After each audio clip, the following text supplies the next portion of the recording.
बहुत समय पहले त्रिकुट पर्वत की सुंदर वादियों में एक विशाल सरोवर था।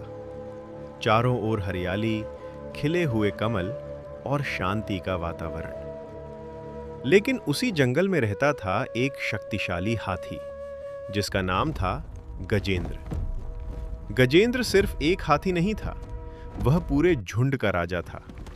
उसकी ताकत के सामने कोई टिक नहीं पाता था।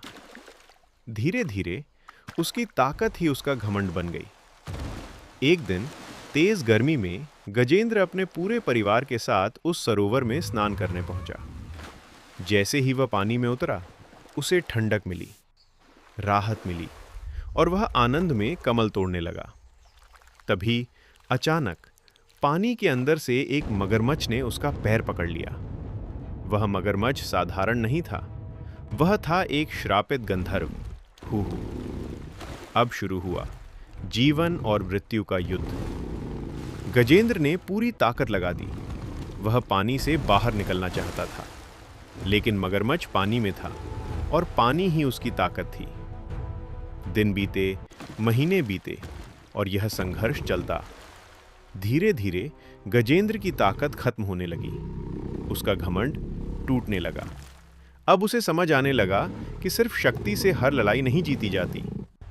जब कोई रास्ता नहीं बचा, जब शरीर जवाब दे गया, तब उसने पहली बार सच्चे मन से भगवान को पुकारा।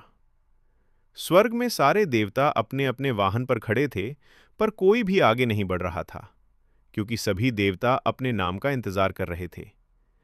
इधर गजेंद्र पूरी तरह से थक और हार गया था, पर कोई भी देव उसकी रक्षा के लिए नहीं आ रहे थे। तभी स्वयं नारायण ने अपने वाहन गरुड़ का आह्वान किया और उस पर विराजमान होकर आगे बढ़ने लगे। लक्ष्मी ने उन्हें रोका और कहा कि आप क्यों जा रहे हो?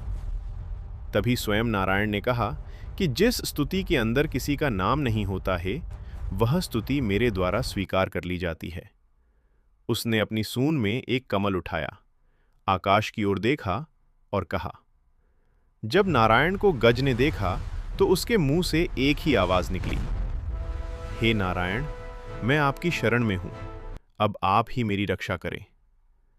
उसकी यह पुकार सीधे भगवान तक पहुंची और फिर कुछ ऐसा हुआ जो आज भी भक्ति की सबसे बड़ी मिसाल है।